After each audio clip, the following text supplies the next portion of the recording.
Assalamualaikum warahmatullahi wabarakatuh. Innal hamdalillahi nahmaduhu wa nasta'inuhu wa nastaghfiruh wa na'udzu billahi min syururi anfusina wa min sayyiati a'malina. May yahdihillahu fala mudilla lahu wa may yudlil fala hadiyalah. Asyhadu an la ilaha illallah wahdahu la syarikalah wa asyhadu anna Muhammadan abduhu wa rasuluh.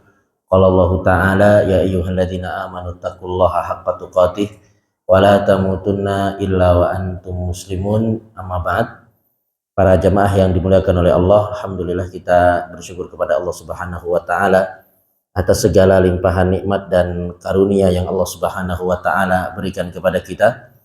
Salawat dan salam semoga tercurahkan kepada Nabi kita Muhammad sallallahu alaihi wasallam beserta keluarganya, sahabatnya, tabi'in, tabi'ut tabi'in, dan orang-orang yang senantiasa mengikuti risalahnya hingga akhir zaman. Para jamaah yang dimuliakan oleh Allah, kita melanjutkan kembali pembahasan kita dari Kitabul Jami'. Kita masuk ke hadis yang ke-6 dari bab yang pertama. Wa ani ibni Abbasin radhiyallahu anhuma qala Rasulullah sallallahu alaihi wasallam idza akala ahadukum ta'aman fala yamsah yadahu hatta yal'aqaha aw yul'iqaha, muttafaqun alaihi. Dari sahabat Abdullah bin Abbas radhiyallahu anhuma berkata, Rasulullah sallallahu alaihi wasallam bersabda, idza akala ahadukum ta'aman, apabila salah seorang dari kalian makan, fala yamsah yadahu, maka jangan dia buru-buru untuk mencuci tangannya sampai dia jilati atau dijilatkan, ya. Jadi jangan buru-buru mencuci tangan sampai tangannya itu dijilati atau dijilati oleh orang lain. Hadis ini ya diriwayatkan oleh Imam Bukhari dan Muslim. Baik, jamaah yang dimuliakan oleh Allah. Yang pertama kita bahas perawi daripada hadis ini, yaitu sahabat Abdullah bin Abbas radhiyallahu anhuma. Abdullah bin Abbas radhiyallahu anhuma ini termasuk dari al-abadilah. Jadi ada istilah dari sahabat Nabi itu al-abadilah, sahabat-sahabat yang namanya Abdullah, ya. Para sahabat yang namanya adalah Abdullah. Dan disebutkan al-abadilah ini ada 4. Siapa saja itu, Pak? Abdullah bin Abbas, Abdullah bin Umar, Abdullah bin Amr bin As, kemudian Abdullah siapa lagi? Abdullah bin Mas'ud. Abdullah bin Mas'ud atau bukan? Ya, Abdullah bin Zubair, ya. Abdullah bin Zubair. Jadi bukan Abdullah bin Mas'ud. Kenapa? Karena 4 sahabat ini memiliki kemiripan dari sisi usia, sama-sama anak muda, dari sisi keilmuan, dari sisi periwayatan hadis juga mereka banyak, kemudian dari sisi usia mereka ini umurnya panjang, dan mereka berempat adalah ahli fatwa. Mereka berempat adalah ahli fatwa. Dan Abdullah bin Abbas, ya, Abdullah bin Abbas radhiyallahu anhuma ini lahir 3 tahun sebelum hijrah Nabi Shallallahu alaihi wasallam ke Madinah. Disebutkan beliau lahir itu ketika pemboikotan terhadap Bani Hashim. Ya, lagi diboikot Bani Hashim, Abdullah bin Abbas radhiyallahu anhuma lahir, dan beliau merupakan sahabat yang ahli dalam bidang tafsir, ya. Ahli dalam bidang tafsir karena beliau mendapatkan doa dari Nabi Shallallahu alaihi wasallam, Allahumma faqihhu fid din wa 'allimhu ta'wil. Ya Allah, faqihkanlah dia di dalam agama dan jadikanlah dia seorang yang ahli dalam bidang tafsir. Itu sekilas tentang perawi daripada hadis ini, yaitu Abdullah bin Abbas radhiyallahu anhuma. Dalam hadis ini disebutkan bahwasanya seorang apabila dia makan, jangan dia mencuci tangannya terlebih dahulu sampai tangannya itu dijilati atau dijilatkan. Pembahasan yang pertama, kapan tangan tersebut dijilati? Apakah di pertengahan makan atau saat sudah selesai makan? Ya. Tangan itu dijilati saat sudah selesai makan. Jangan baru pertengahan makan dijilat-jilat tangannya. Nanti lanjut lagi makan. Ini khawatirnya kalau makannya rame-rame, orang yang di sampingnya merasa apa? Jijik ya, dia udah jilat-jilat apalagi sampai diisep-isep misalkan ya. Kemudian dia lanjut apa? Makan, maka ini membuat orang yang ada di sampingnya akan merasa apa? Jijik. Maka menjilat-jilati ini adalah ketika seorang sudah selesai dari makan. Kemudian yang kedua, apa yang dijilati? Ya, apa yang dijilati? Yang dijilati itu adalah media yang digunakan untuk makan. Kalau makannya pakai sendok, maka yang dijilati adalah apa? Sendok. Kalau pakai pisau, ada yang makan pakai pisau. Ya. Ada ya pakai pisau, ada ya, motong-motong stik atau yang lainnya. Maka ya dijilati juga. Ya. Tapi bukan berarti langsung dijilat-jilat ya. Menyeramkan nanti kalau langsung apa? Dijilat, mungkin pakai tangan dia jilati. Ya. Kemudian kalau misalkan pakai makan, maka pakai tangan, maka yang dijilat adalah apa? Tangannya. Ya, yang dijilat adalah tangannya. Dan bagus kalau seorang itu ketika dia makan pakai tangan itu pakai 3 jari. Ya, pakai 3 jari. Kalau pakai 3 jari itu disebutkan menjilatnya itu dari yang paling panjang. Ya, dari apa namanya, jari tengah, kemudian telunjuk, kemudian ibu jari. Dan tidak mesti seorang ketika makan dia harus pakai 3 jari. Ya, tergantung apa yang dia makan. Kalau makannya sop-sopan ya susah. Kalau pakai 3 jari nggak dapat-dapat ya. Mungkin yang pakai 3 jari itu kalau makan kurma ya, atau makan buah-buahan yang lainnya. Dan kadang-kala ada orang makan itu pakai seluruh telapak tangannya. Ada nggak Pak? Ada ya. Ya langsung penuh ya seluruh apa telapak tangan. Maka ini semua juga harus apa? Dijilat sebelum dia mencuci tangannya. Kemudian apa hikmah daripada menjilatnya? Menjilat tangan ketika sudah selesai makan. Mungkin sebagian orang akan mengira bahwa agama kita ini agama yang kotor ya, sehingga harus menjilat tangan sebelum dicuci. Maka di sana ada beberapa hikmah. Hikmah yang pertama adalah bisa jadi ya sisa-sisa makanan yang ada di tangan kita itu terdapat keberkahan. Ya, terdapat keberkahan. Sebagaimana disebutkan dalam hadis, Nabi Shallallahu Alaihi Wasallam mengatakan, wala yamsah yadahu bil mindil. Dan janganlah seorang itu buru-buru mencuci tangannya atau membersihkan tangannya dengan serbet ya, atau dengan tisu. Hatta yal'aqa asabi'ahu, sampai dia menjilat-jilat jarinya. Fa innahu la yadri fi ayyi ta'amihil barakah, karena sesungguhnya dia tidak tahu di mana letak keberkahan dari apa? Makanannya. Bisa jadi suapan yang pertama itu adalah makanannya yang berkah, bisa jadi di pertengahan, bisa jadi yang nempel-nempel di tangannya itulah yang terdapat apa? Keberkahan. Seorang ketika dia makan makanan yang berkah, maka di sana ada 3 keutamaan. Seorang ketika makan makanan yang berkah, maka dia mendapatkan 3 keutamaan. Keutamaan yang pertama, dia akan kenyang ya. Dia akan apa? Kenyang. Karena ada orang makan 1 ember nggak kenyang-kenyang ya. Khawatirnya itu tidak apa?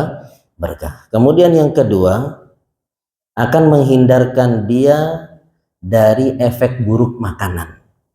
Menghindarkan dia dari efek buruk makanan. Karena ada makanan yang kita makan itu memberikan efek buruk terhadap kita ya, terhadap diri kita.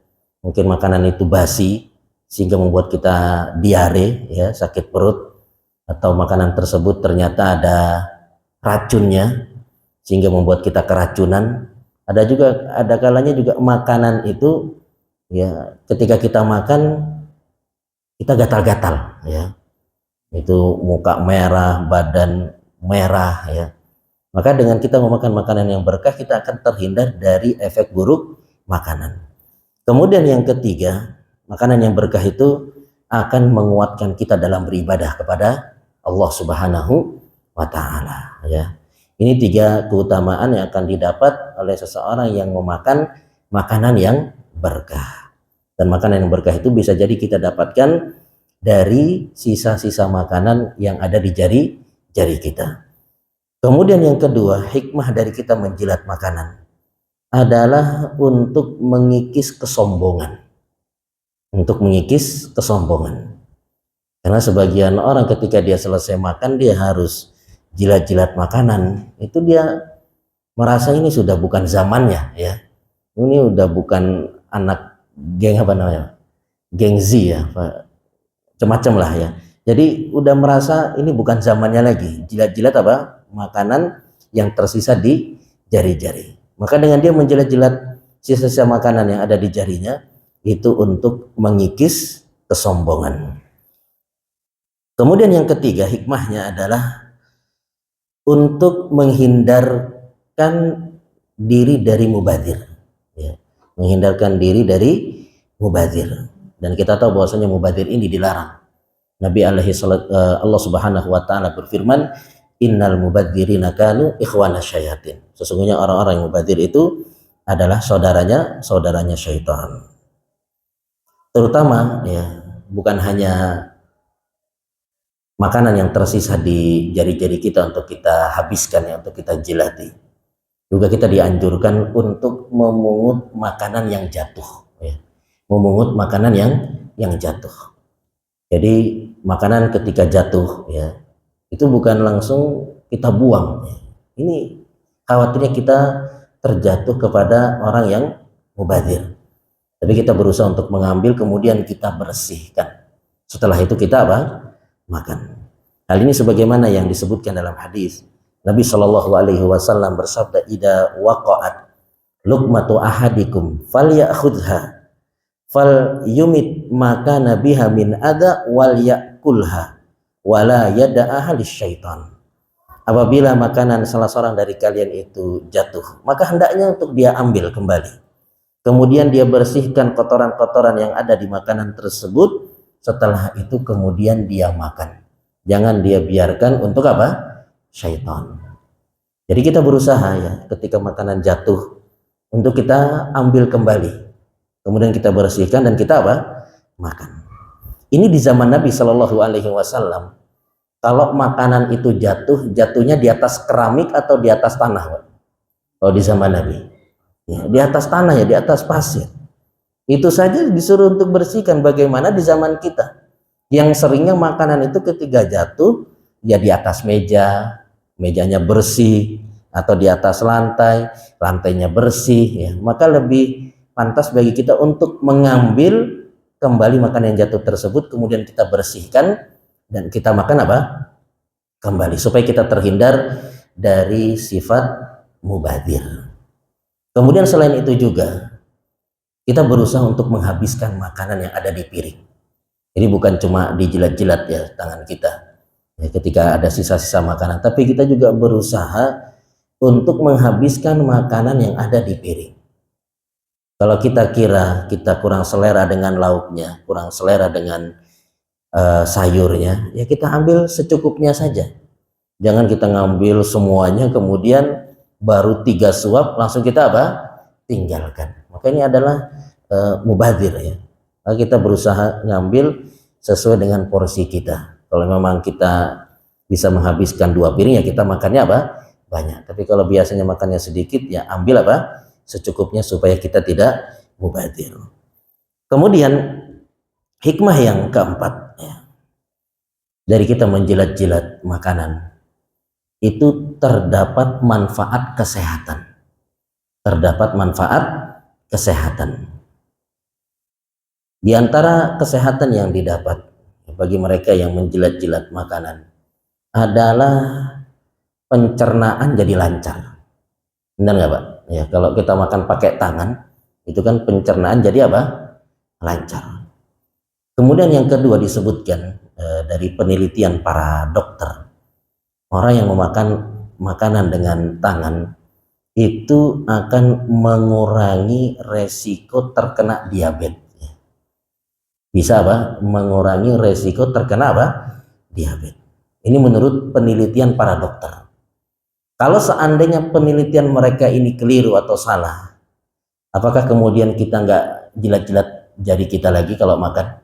Ya, tetap ya, sekalipun penelitian mereka ini keliru atau salah, tetap kita ya apa, menjilat-jilat jari kita setelah apa, makan, karena itu adalah perintah dari Nabi kita Shallallahu Alaihi Wasallam. Kemudian jamaah yang dimuliakan oleh Allah, apa hukum menjilati jari-jari tangan? Ya, apa hukumnya? Wajibkah? Sunnahkah? Ya. Para ulama berselisih pendapat. Jumhur ulama mengatakan hukum menjilat-jilat jari tangan itu adalah hukumnya sunnah. Ya, hukumnya adalah sunnah. Adapun pendapat yang kedua dari pendapat madhab zahiri, hukumnya adalah wajib. Ya, hukumnya adalah wajib. Namun yang benar wallahu ta'ala alam, hukumnya adalah sunnah. Dan sunnah ini ada kalanya dianjurkan untuk ditinggalkan. Jadi ada kalanya kita itu ketika selesai makan, kita nggak jilat-jilat jari kita, ya, kita langsung cuci.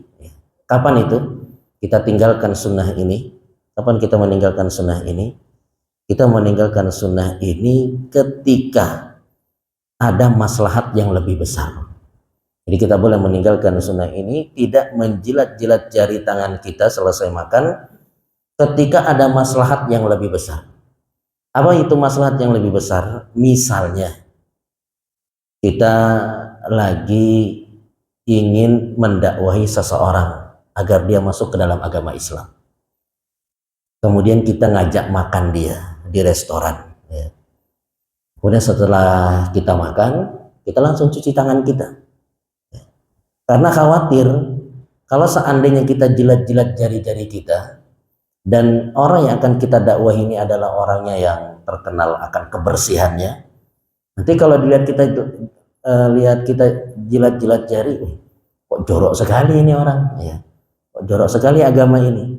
Akhirnya dia tidak jadi masuk ke dalam agama apa? Islam. Maka dalam kondisi seperti itu, boleh kita meninggalkan apa? Sunnah ini.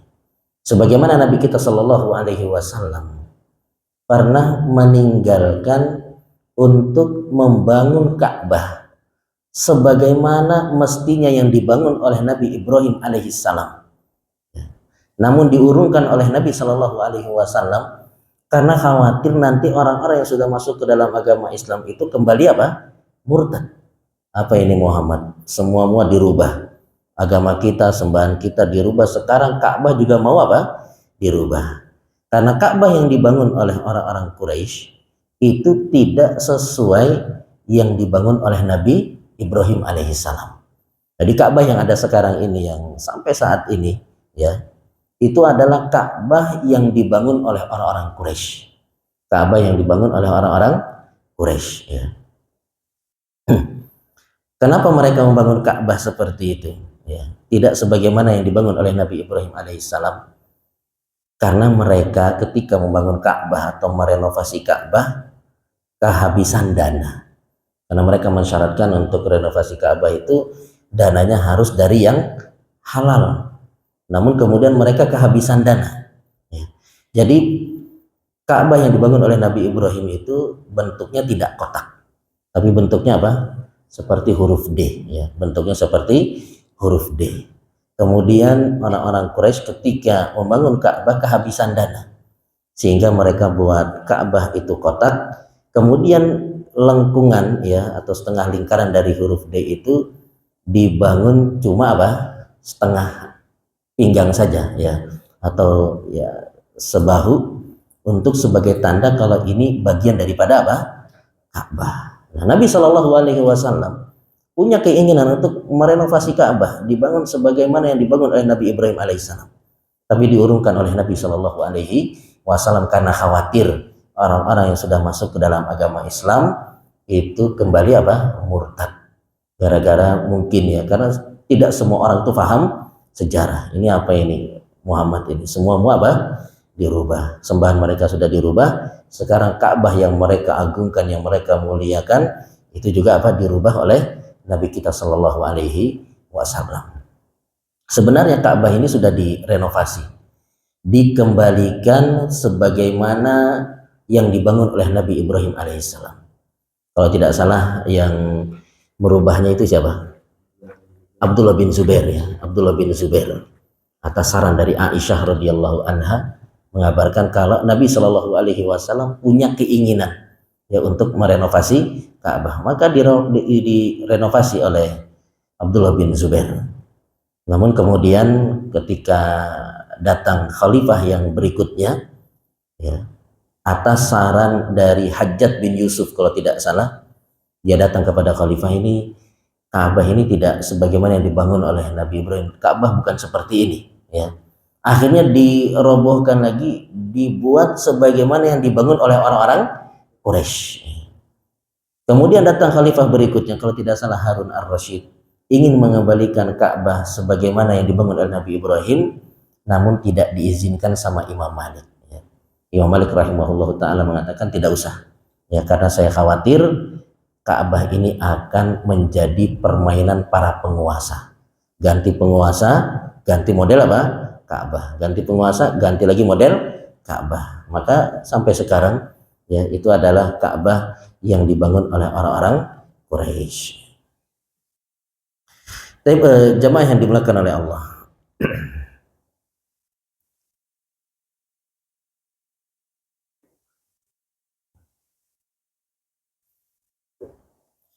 Siapa yang menjilati jari-jari kita? Ya. Tadi yang disebutkan dalam hadis ini adalah dia jilati sendiri atau apa?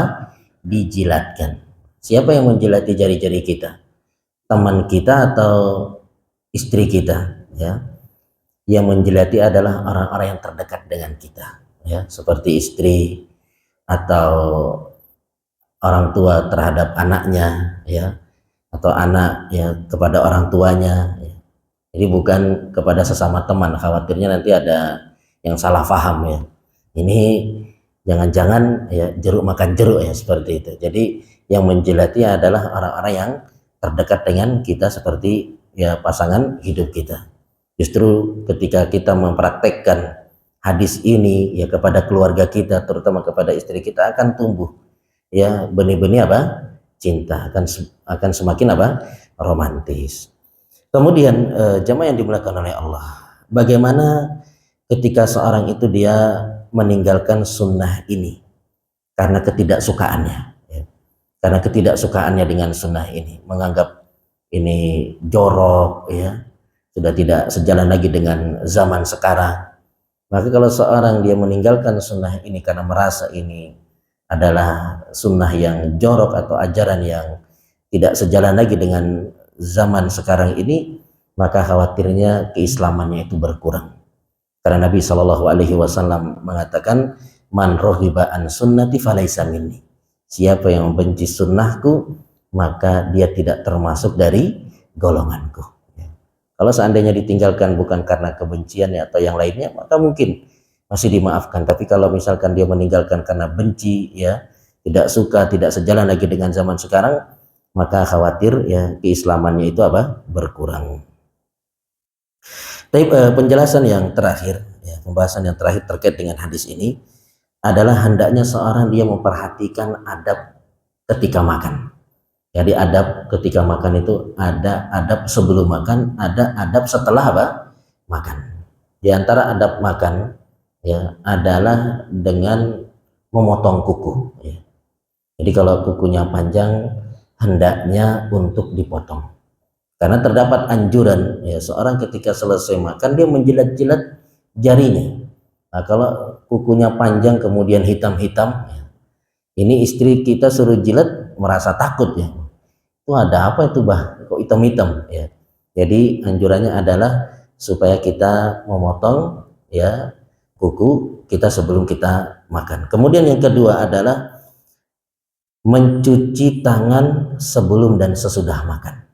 Ya, mencuci tangan sebelum dan sesudah makan ini adalah diperintahkan dalam agama kita.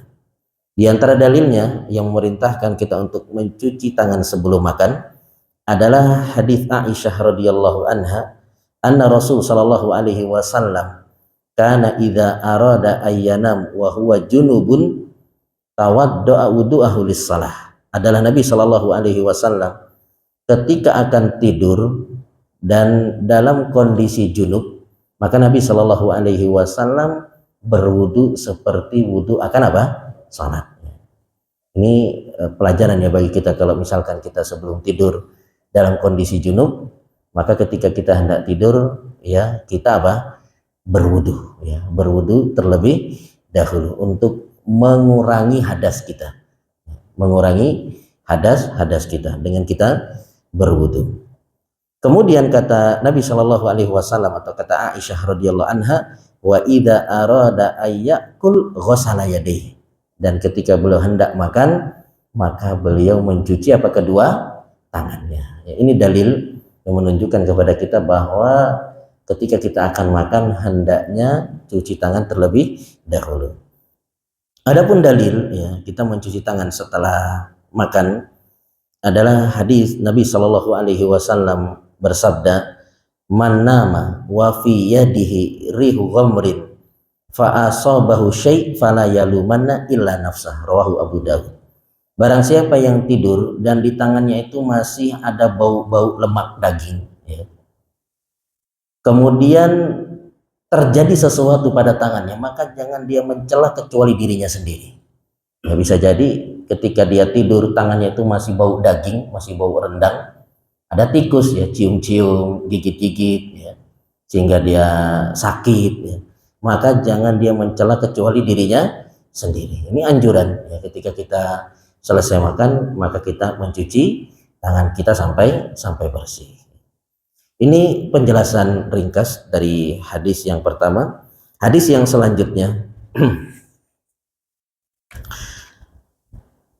dari Abu Hurairah radhiyallahu anhu, beliau berkata, Rasulullah Shallallahu Alaihi Wasallam bersabda, liyusallimis saghir alal kabir wal marru alal qa'id wal qalilu alal kathir wa fi riwayati li Muslim war raqib alal mashi.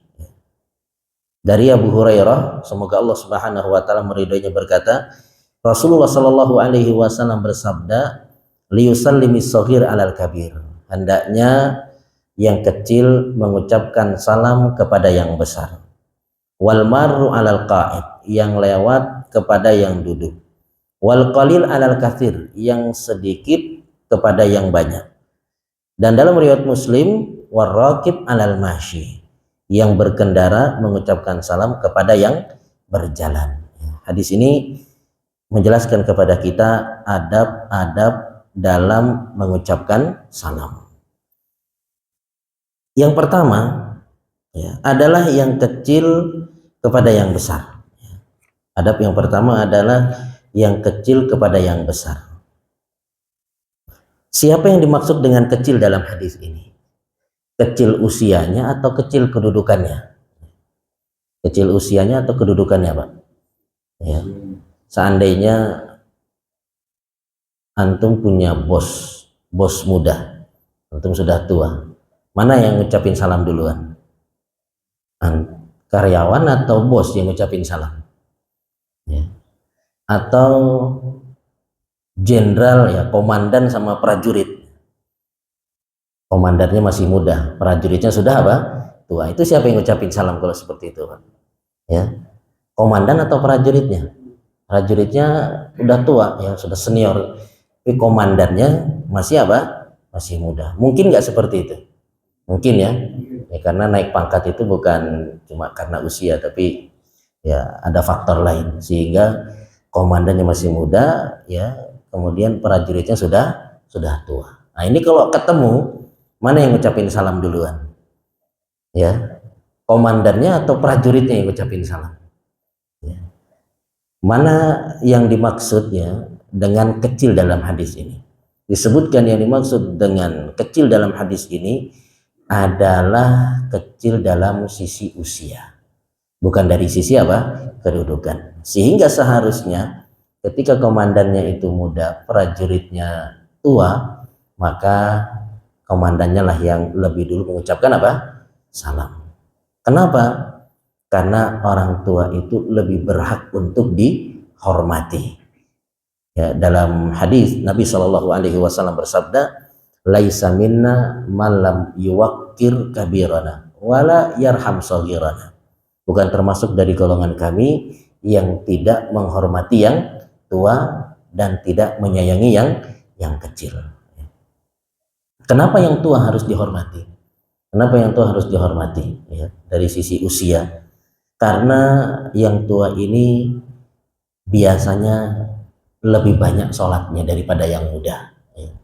Lebih banyak sholatnya daripada yang muda. Lebih banyak puasanya dari yang muda. Atau paling tidaknya dia lebih dulu keislamannya daripada yang muda. Maka yang tua lebih dihormati. Akan tetapi ya boleh-boleh saja yang tua lebih dulu mengucapkan salam kepada yang kecil. Ya boleh-boleh saja. Sebagaimana yang dilakukan oleh Nabi kita Shallallahu Alaihi Wasallam, ya beliau ketika bertemu dengan anak-anak kecil, maka Nabi Shallallahu Alaihi Wasallam mengucapkan salam kepada mereka. Sebagaimana disebutkan dalam hadis Anas bin Malik radhiyallahu anna Rasul Shallallahu Alaihi Wasallam marra ala ghilmanin fasallama alaihim. Suatu ketika Nabi Shallallahu Alaihi Wasallam melewati anak-anak kecil, kemudian Nabi Shallallahu Alaihi Wasallam mengucapkan salam kepada mereka. Ketika yang tua mengucapkan salam kepada yang kecil, maka itu menunjukkan akan ketawaduan. Ya. Jadi ketika yang tua mengucapkan salam kepada yang kecil, itu menunjukkan akan ketawaduan dan juga mengajarkan akan keteladanan. Ya. Jadi kalau yang tua mengucapkan salam kepada yang kecil, di sana terdapat ya ketawaduan dan juga mengajarkan akan keteladanan. Kemudian adab yang kedua yaitu almaru alal qa'id, yang lewat kepada yang duduk. Apa hikmahnya? Kenapa yang mengucapkan salam itu yang lewat? Ya, bukan yang duduk yang mengucapkan salam. Hikmahnya adalah yang pertama, untuk menenangkan orang yang duduk. Ya. Untuk menenangkan orang yang duduk. Ya. Ketika orang lagi duduk-duduk, kemudian ada yang datang, ya ini siapa ya? Penjahat atau bukan ini? Ketika dia datang kemudian dia mengucapin salam, maka yang duduk akan semakin apa? Tenang. Oh dia orang baik. Ya. Apalagi ketika datangnya dia sambil apa? Tersenyum. Assalamualaikum. Ya. Akan merasa lebih apa? Nyaman lagi. Apalagi sambil dijabat apa? Tangannya. Maka dia akan merasa lebih tenang. Kemudian hikmah yang kedua, meringankan orang yang sedang duduk.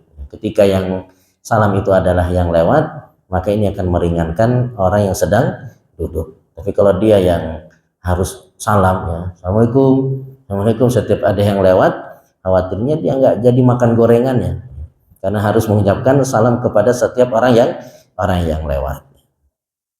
Kemudian terdapat masalah. Tadi yang muda kepada yang tua. Ya.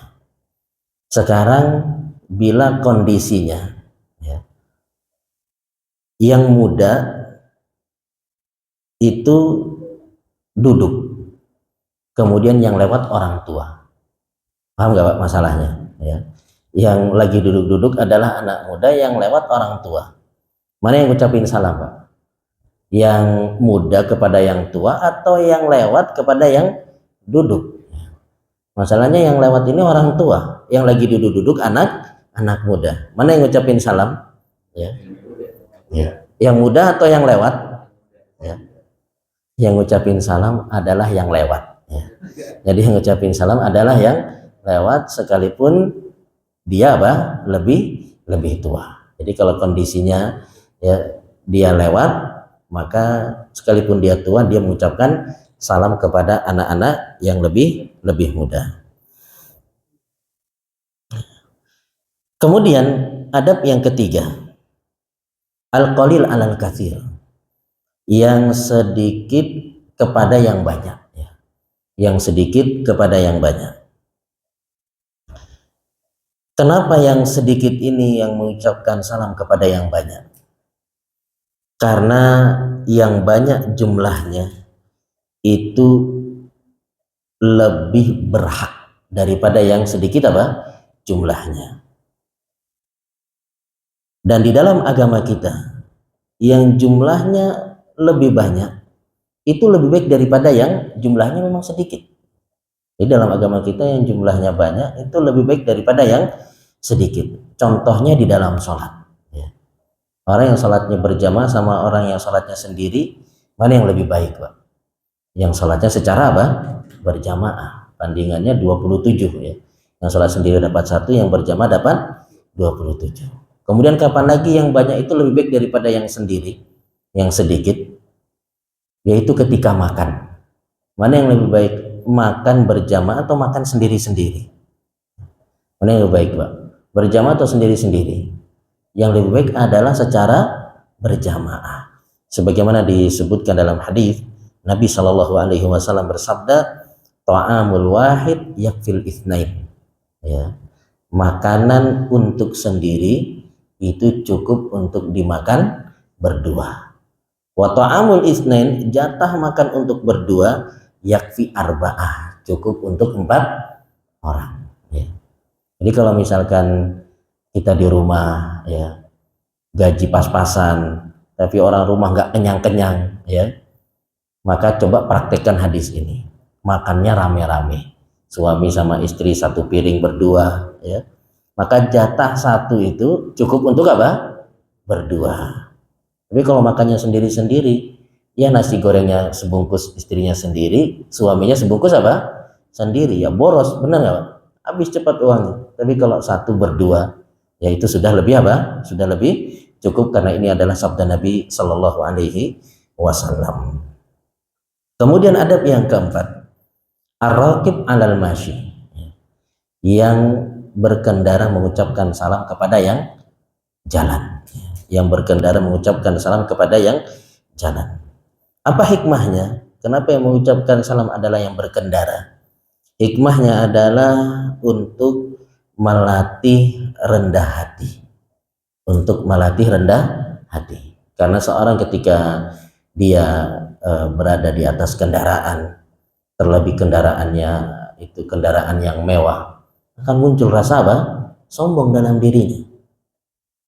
Akan muncul rasa sombong. Makanya Nabi Shallallahu Alaihi Wasallam mengingatkan, al-fakhru wal khuyala fi ahlil khair, kesombongan itu pada para pemilik onta, wasakinatu fi ahlil ghanam, dan ketenangan itu ada para pemilik kambing. Jadi orang punya onta, punya kuda, itu ada perasaan lebih atau tidak? Ya, ada perasaan lebih. Punya kuda, apalagi kudanya bagus, ada perasaan, karena kuda itu harganya mahal. Tapi kalau orang punya kambing, ada nggak yang sombong pemilik kambing, Pak? Yang ada ya, pemilik kambing itu kebanyakannya adalah apa? Tawadu. Makanya para nabi mereka tidaklah diutus kecuali menjadi penggembala kambing. Jadi orang ketika dia memiliki kendaraan yang mewah, kendaraan yang bagus, akan muncul perasaan ya sombong di dalam dirinya. Apalagi kalau naik moge, motor besar, ya, motor gede, ya. Itu biasanya agak angkuh atau tawadu Pak, orang kalau naik motor gede, ya. Angkuh ya, kelihatan ya seolah-olah jalan miliknya, jadi kita disuruh minggir. Kadang-kala juga ya mereka makan jalan. Ketika seorang itu dia naik kendaraan yang mewah, kendaraan yang besar, akan ada perasaan ya sedikit di dalam hatinya, maka mereka lah yang disuruh untuk mengucapkan apa? Salam, untuk mengikis ya kesombongan dalam hatinya. Kemudian yang kedua, kenapa yang berkendara yang mengucapkan salam? Untuk mengajarkan rasa syukur kepada Allah Subhanahu wa taala. Mengajarkan rasa syukur ya. Terlebih orang yang berkendara ini dahulunya dia juga jalan kaki. Kemudian bertahap punya kendaraan ya, tadinya motor, kemudian bertahap akhirnya punya apa? Mobil ya. Sehingga dengan itu dia lebih merasa apa? Bersyukur kepada Allah Subhanahu wa taala. Bahkan terlebih lagi ketika dia naik kendaraan, kemudian dia menawarkan kepada orang yang jalan. Dia tawarkan. Ya, ketika dia melihat temannya atau tetangganya jalan kaki, kemudian dia lewat, dia tawarkan, maka ini bisa apa? Menambah kasih sayang dan juga rasa syukur dia kepada Allah Subhanahu wa taala dan kita memberikan boncengan kepada teman kita, kepada saudara kita, ini diperintahkan oleh Nabi kita Shallallahu alaihi wasallam sebagaimana disebutkan ya dalam hadis, man kana ma'ahu fadlu dhahrin falya'du bihi ala man la dhahara lahu. Siapa yang memiliki sisa tumpangan, ya, mungkin ada kursi kosong di mobilnya atau motornya, ada jok yang bisa untuk menumpangi orang lain, maka hendaknya dia memberikan tumpangan kepada orang lain. Kita melihat teman kita jalan, kita tawarkan apa?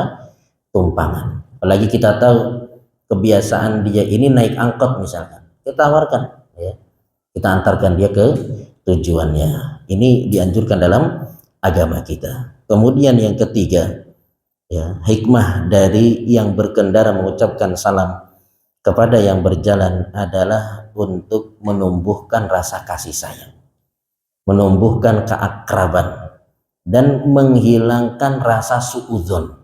Menghilangkan rasa apa? Suudzon. Coba bayangkan antum naik mobil, ya, masuk komplek, anak-anak muda lagi kumpul-kumpul, lagi pada ngobrol, antum lewat begitu saja, kaca nggak dibuka, langsung lewat. Kira-kira mereka suudzon atau tidak? Karena kalau mereka suudzon, sombong banget, mentang-mentang mobil mahal, ya kita tidak disapa. Maka dengan kita, ya, mengucapkan salam, membuka jendela, mengucapkan salam kepada mereka, maka akan muncul apa? Kasih sayang dan juga keakraban. Kemudian jamaah yang dimuliakan oleh Allah, apa hukum mengucapkan salam dengan klakson?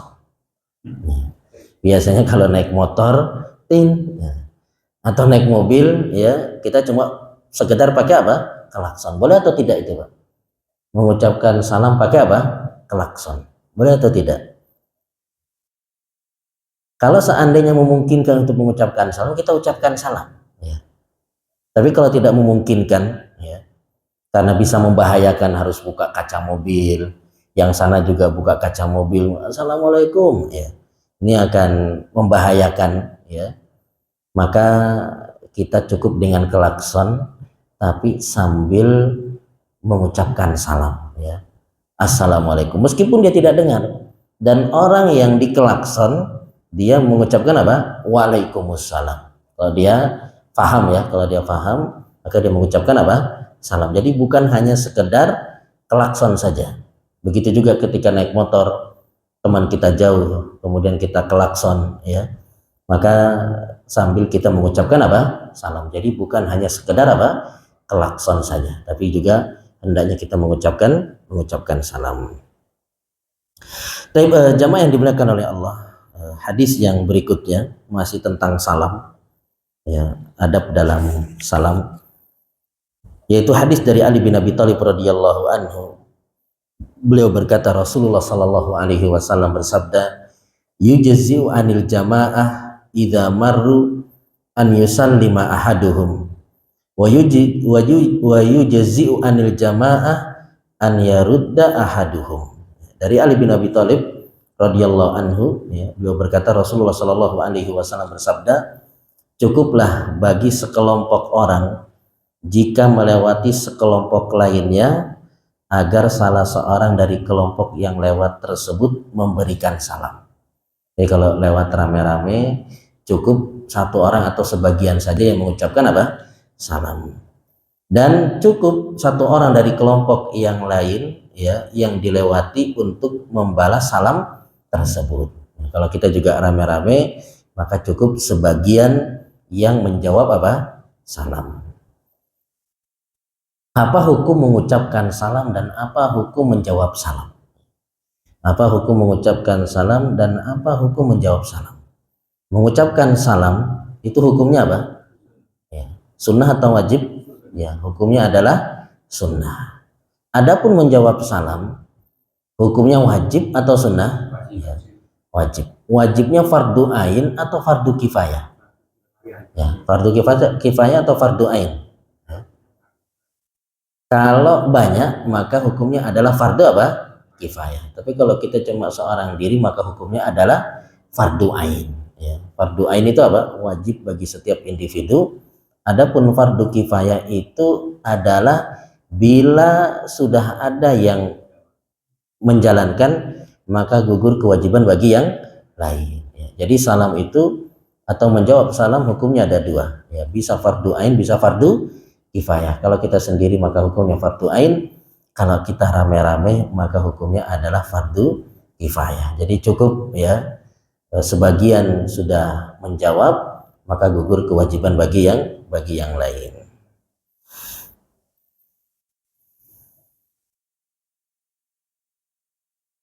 Tapi mungkin yang terakhir ya, hadis yang kita baca pada malam hari ini masih berkenaan dengan salam. Masih berkenaan dengan salam. Yaitu larangan mengucapkan salam terlebih dahulu kepada orang kafir. Dari Abu Hurairah radhiyallahu anhu, Rasulullah shallallahu alaihi wasallam bersabda, "La tabda'ul yahud walan nasara bis salam."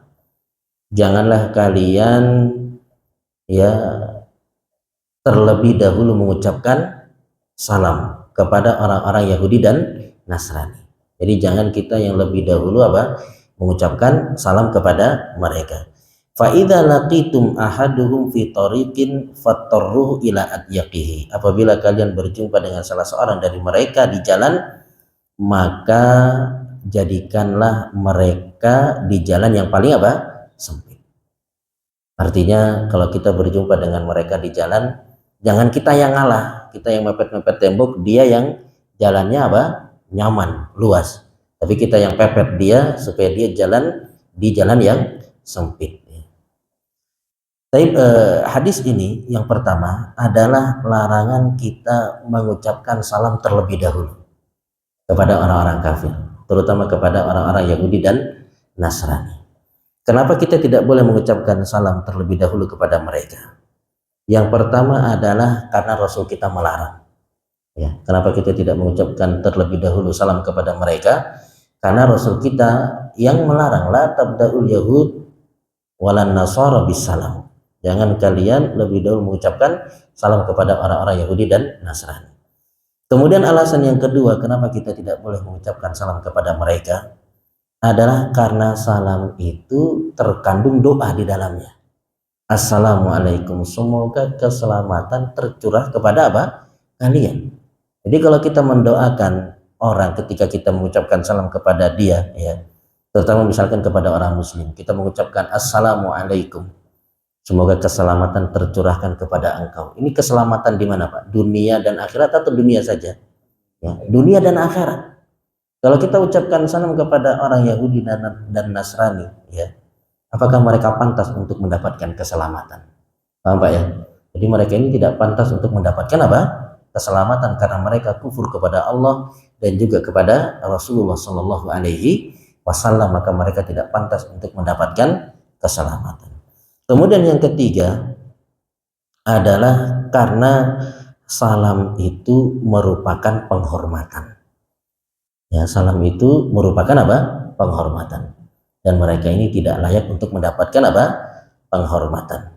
Karena dalam hadis Nabi Shallallahu Alaihi Wasallam bersabda, al-Islamu ya'lu wa la yu'la alaih. Islam itu tinggi dan tidak ada yang lebih tinggi daripada Islam.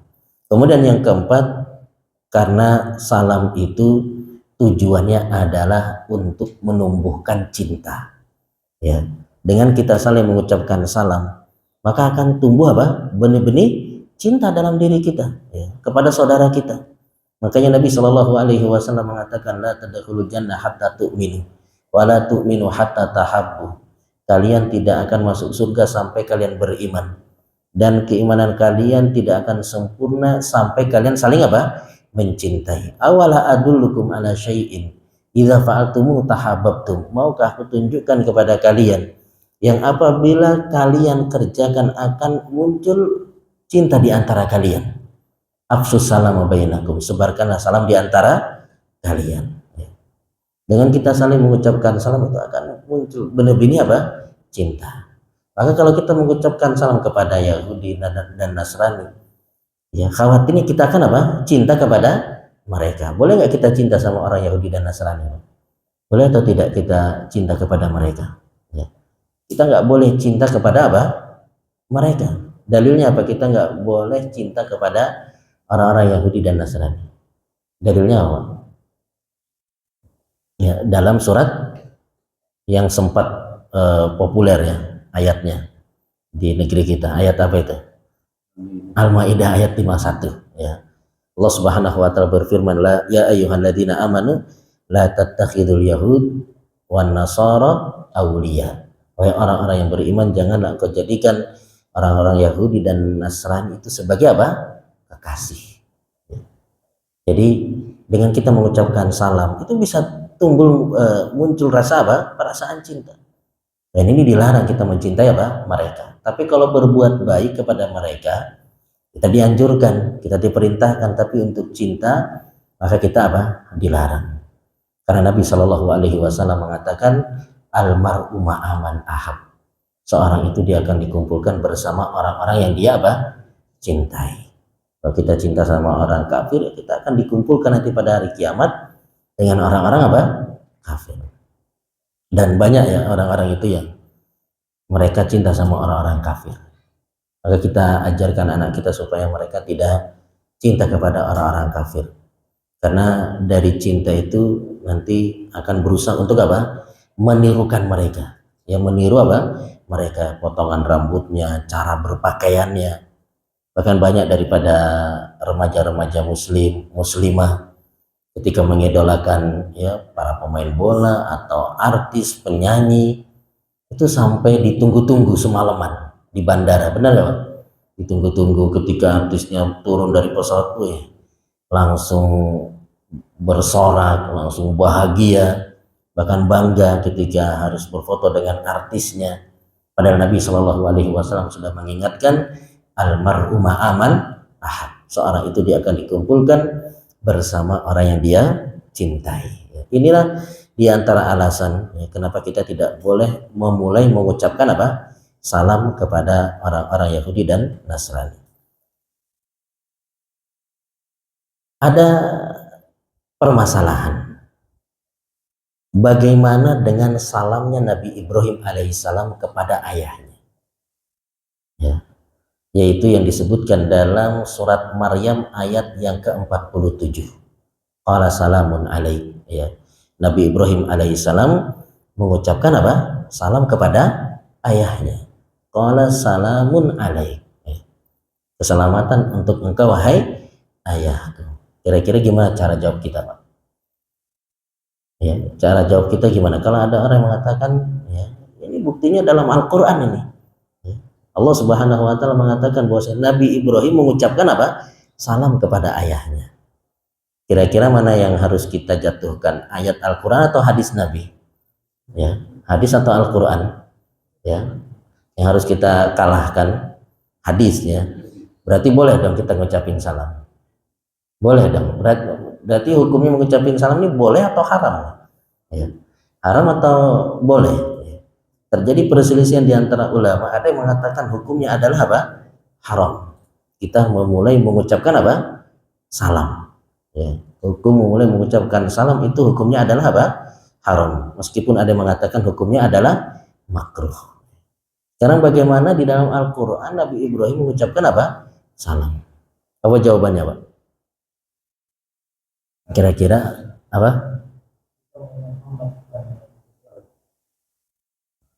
Wahyu untuk apa? Nabi, bukan apa? Kita mengikuti Nabi ya, bukan mengikuti Nabi Ibrahim alaihissalam. Tapi ini wahyu nih, Al-Quran ini. Ini Al-Quran. Bagaimana? Ya, disebutkan. Ya, kita kalau ada permasalahan begini ya kita baca tafsirnya ya, kita kembalikan kepada para ahli tafsir. Dan kita melihat ayat-ayat sebelumnya. Ayat-ayat sebelumnya adalah tentang dialog Nabi Ibrahim alaihissalam bersama ayahnya. Yang Nabi Ibrahim alaihissalam mengajak ayahnya itu untuk apa? Untuk beribadah kepada Allah Subhanahu wa taala. Jangan beribadah kepada berhala yang tidak bisa mendengar ya. Kemudian ketika ayahnya ini didakwahi oleh Nabi Ibrahim, ayahnya seperti tidak terima. Sehingga ayahnya justru mengancam Nabi Ibrahim alaihissalam dengan mengatakan ya, La illam tantahi la arjumanna. Kalau engkau nggak mau berhenti dari berdakwah, saya akan rajam engkau. Ya. Wahjurni maliya, dan tinggalkan aku dalam waktu yang lama. Maka kemudian Nabi Ibrahim mengucapkan qala salamun alaik. Itu disebutkan salamun alaik, bukan ya semoga keselamatan untuk engkau, bukan salam. Tapi artinya adalah selamat tinggal wahai ayah. Karena dia sudah apa? Diusir oleh ayahnya. Maka Nabi Ibrahim mengucapkan salamun alaik, selamat tinggal wahai ayah. Jadi ini bukan salam penghormatan, tapi selamat tinggal. Ya, jadi kalau misalkan ada syubhat yang membawakan kepada kita ayat ini, kita bisa apa? Membantah syubhat tersebut. Ya, jadi hadisnya berlaku, ayatnya juga apa? Berlaku. Tidak ada yang kita apa? Jatuhkan. Baik jamaah yang dimuliakan oleh Allah. Apa hukumnya kita menjawab salam dari mereka? Karena terkadang ada orang-orang non-muslim itu yang mengucapkan salamnya apa? Fasih. Ya. Fasih deh. Maka bagaimana hukumnya? Kita jawab atau tidak? Ya. Maka ada dua ya jawaban. Yang pertama, kalau samar-samar kita dengar, terlebih secara jelas kita dengar dia mengucapkan assalamualaikum, ya sebagaimana orang-orang Yahudi di zaman Nabi Shallallahu Alaihi Wasallam, mereka mengucapkan kepada Nabi assalamualaikum. Apa artinya assalamualaikum? Cepat-cepat mati engkau wahai Muhammad. Maka kita jawab waalaikum. Demikian juga dengan apa? Engkau. Jadi kalau kita dengar dia mengucapkan assalamualaikum, ya maka kita jawab waalaikum. Tapi kalau kita dengar dia mengucapkannya assalamualaikum, ya kita jawab juga dengan apa?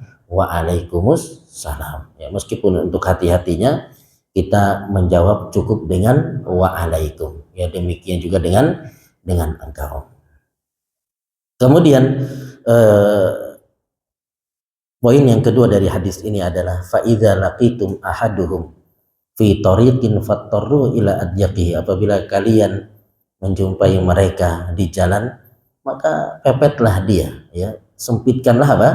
Jalannya. Ini bukan berarti Islam mengajarkan kekerasan ya. Karena sebagian orang ada yang menjadikan hadis ini, lihat nih ajaran Islam, ajaran yang mengajarkan apa? Kepada kekerasan. Maka kita katakan Islam adalah agama yang sempurna, yang dimana seorang itu dia bisa menempatkan posisinya. Kadangkala kita lembut, kadangkala juga kita apa? Tegas. Jangan sampai kita terus dihinakan sama orang-orang apa? Orang-orang musyrik, orang-orang kafir. Ada kalanya kita bersikap lemah lembut, ada kalanya kita apa? Bersikap tegas untuk memperlihatkan kepada mereka akan mulianya agama apa? Islam. Islam mengajarkan untuk bersikap lemah lembut ya kepada orang-orang musyrik. Kita lihat bagaimana Nabi kita Shallallahu Alaihi Wasallam ketika Abdullah bin Ubay bin Salul meninggal dunia, tokoh munafik di Madinah meninggal dunia, kain kafannya itu dari pakaian yang pernah dipakai oleh Nabi Shallallahu Alaihi Wasallam. Bahkan ketika anaknya minta kepada Nabi untuk ayahnya disolatkan tidak oleh Nabi, disolatkan. Ya. Menunjukkan bahwasanya ada kalanya kita bersikap apa? Baik, lemah lembut kepada mereka. Ada kalanya juga kita memperlihatkan apa? Ketegasan kita akan kemuliaan daripada agama Islam. Kadangkala kita ini merasa minder, ya, merasa malu, apalagi misalkan orang-orang kafir tersebut terlihat lebih kaya, lebih ini, kita merasa apa? Merasa malu, sehingga kita lebih mempersilahkan mereka. Kita yang jalannya di tempat yang sempit, ya. Jadi ada kalanya kita memperlihatkan kemuliaan daripada agama Islam, ya. Kita pepet mereka. Namun ini berlaku hanya di negeri apa? Muslim. Kalau kita berada di negara mereka, kita pepet ya kita habis, ya. Tapi ini berlaku hanya di negara apa? Muslim. Ini untuk memperlihatkan akan kemuliaan daripada agama Islam. Wallahu ta'ala alam. Demikian yang bisa disampaikan pada kesempatan malam hari ini. Mudah-mudahan apa yang disampaikan ini bermanfaat bagi kita semua. Mungkin sebelum ditutup, bila ada yang bertanya dipersilahkan.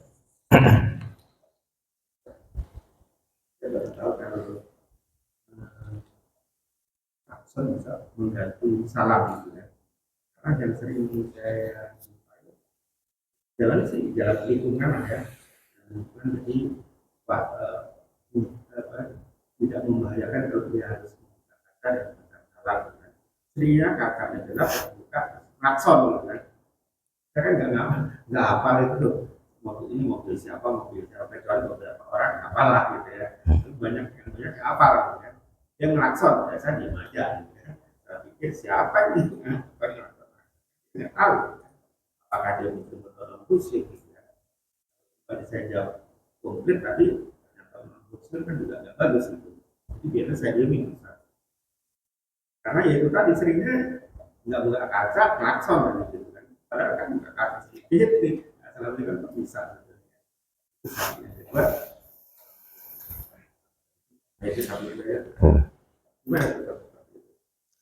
Ya, memang klakson tidak bisa menggantikan salam ya, tidak bisa mengganti salam. Sehingga dianjurkan kita untuk tetap mengucapkan apa? Salam. Tapi kalau kita tidak tahu siapa yang ada di dalam mobil, kemudian dia ngelakson, ya setidaknya kita balas sebagai bentuk menghargai, sebagai bentuk apa? Menghargai. Sehingga tidak ada rasa suudzon, ini sudah disapa kok cuek banget nih. Bisa jadi orang dia tahu siapa kita ya, meskipun kita tidak tahu siapa dia.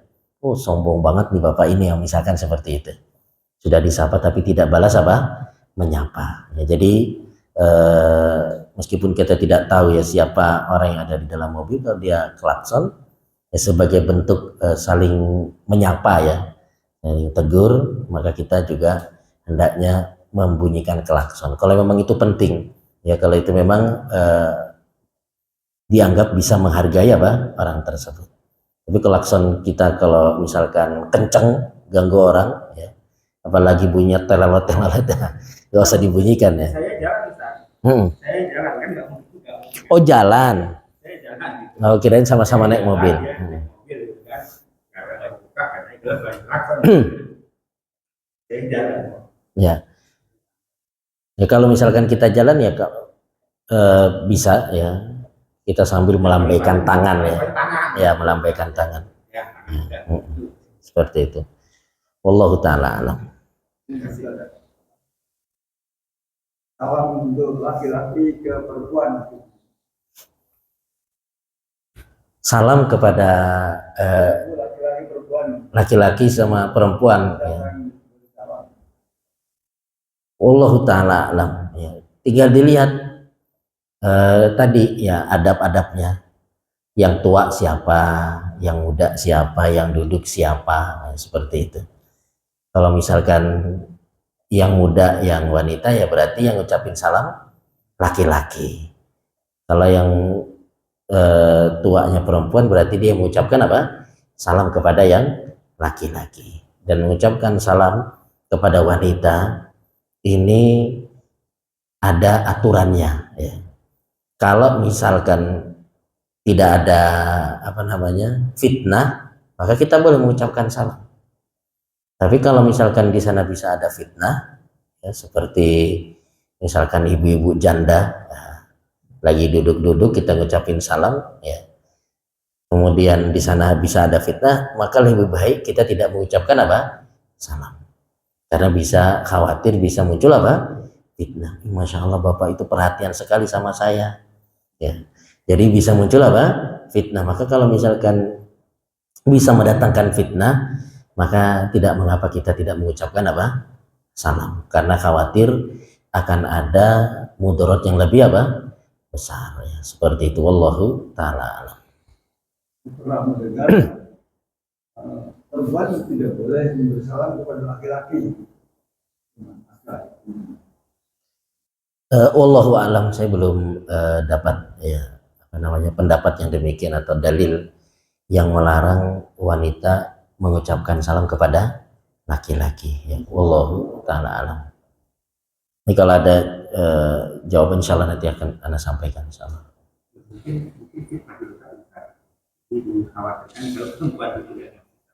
laki-laki ini apa dikhawatirkan fitnah gitu kan. Mungkin. Bisa sama aja laki-laki yang ngucapin juga bisa muncul fitnah. Apa namanya? Nah ini kan hari ini banyak yang apa ini namanya salah lintas agama itu sebenarnya yang pertama. Kemudian yang kedua, nah ini kita kan sekarang sudah banyak pakai HP ya, jadi komunikasi. Kalau teleponin yang salamnya yang telepon atau yang lima telepon yang salam. Kemudian juga WhatsApp. LDA apakah perlu sebelum kita WA ke siapapun itu diawali salam dulu atau gimana? Ya. Tapi yang pertama ya salam lintas agama ya, ini nggak boleh ya kita kemudian pakai salamnya agama ini, salamnya agama itu ya. Jadi kita sudah dimuliakan dengan apa? Dengan salam, assalamualaikum. Ini disebutkan dalam hadis itu orang-orang Yahudi itu sampai apa? Hasad ya. Orang-orang Yahudi itu kan hasad dengan dua hal dari orang-orang yang beriman. Yang pertama apa? Dari ucapan amin. Yang kedua dari ucapan apa? Salam. Jadi sebenarnya sudah cukup ya dengan kita mengucapkan apa? Salam. Ya, memang yang berat itu kalau sudah jadi pejabat, ini yang berat ya. Ya harus ngafalin semuanya ya. Kalau kita rakyat biasa ya kita santai-santai saja. Ini yang berat memang untuk para pejabat. Kemudian yang kedua, nah siapa yang mengucapkan salam ketika menelponnya? Yang menerima atau yang menelpon? Yang mengucapkan salam itu adalah yang menelpon. Yang mengucapkan salam itu adalah yang menelpon. Jadi kita yang menerima telepon kita diam saja. Cuma kadang-kala ketika yang angkat itu diam aja, yang nelpon jadinya halo ini ada orang nggak ya, seperti itu. Jadi kita nelpon kita langsung mengucapkan apa? Salam, assalamualaikum. Karena orang yang nelpon itu ibaratnya seperti apa? Tamu. Ya, ibaratnya seperti tamu. Ya, maka dia yang mengucapkan apa? Salam. Kemudian ketika kita mengirim WA, perlukah kita mengucapkan salam? Ya. Kalau seandainya untuk WA yang pertama, ya kita ngucapin salam ya. Sebagaimana ketika kita ketemu sama teman kita mau ngobrol kan kita ngucapin apa? Salam. Setelah itu nanti obrolan biasa mengalir ya tidak usah lagi ada apa? Salamnya. Namun kadang-kadang orang menganggap ini bukan surat menyurat, akhirnya diawali dengan apa? Bismillah. Ya. Kemudian yang jawab kadang-kala nggak paham, dijawabnya dengan apa kadang-kala? Wa bismillah, benar nggak? Jadi sudah yang pertama ngirim bismillah, ya gimana kabar? Yang jawab pakai apa? Wa bismillah. Saya pernah dapat ya seperti itu. Jadi dijawabnya dengan apa? Wa bismillah. Maka ini nggak benar. Jadi kita salam saja. Dan ketika teman kita mengirimkan salam dan kita menjawab ya WA dia tanpa menjawab salam, jangan kita suudzon juga. Jadi menjawab salam itu ketika di WA bisa dengan lisan, bisa juga dengan apa?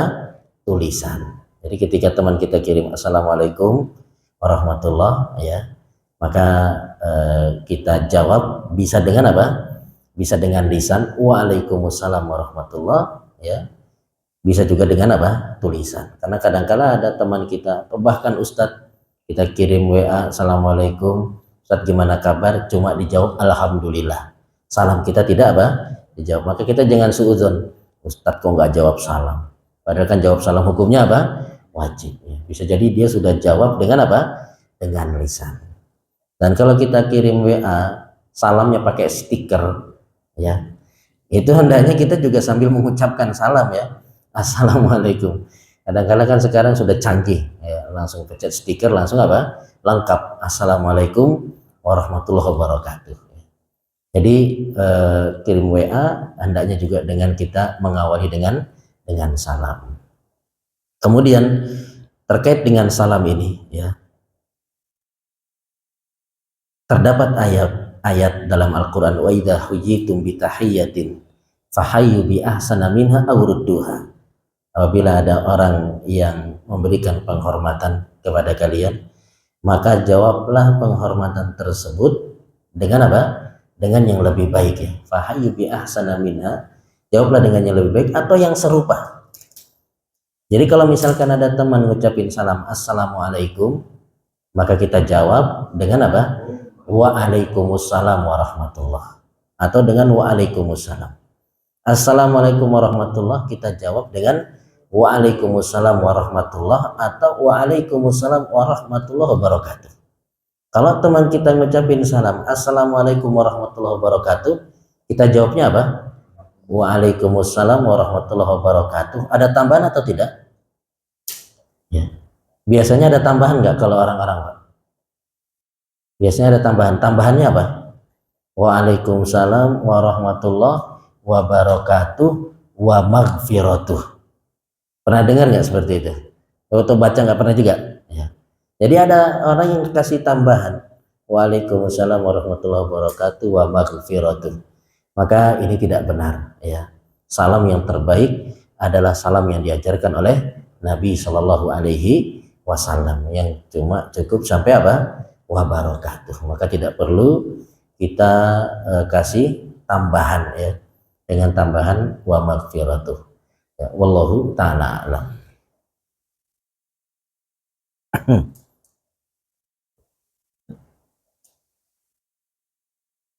Ada lagi Pak?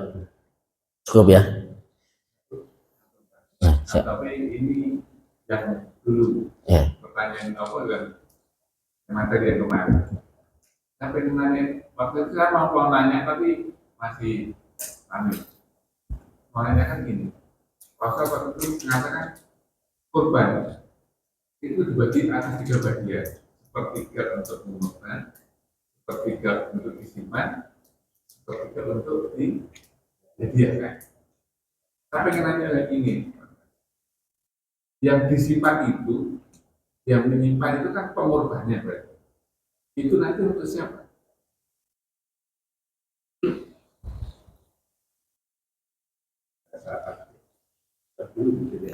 Jadi yang pertama pembagian sepertiga itu juga nggak mesti sepertiga ya, nggak mesti sepertiga. Jadi dimakan, disimpan, ya kemudian dihadiahkan.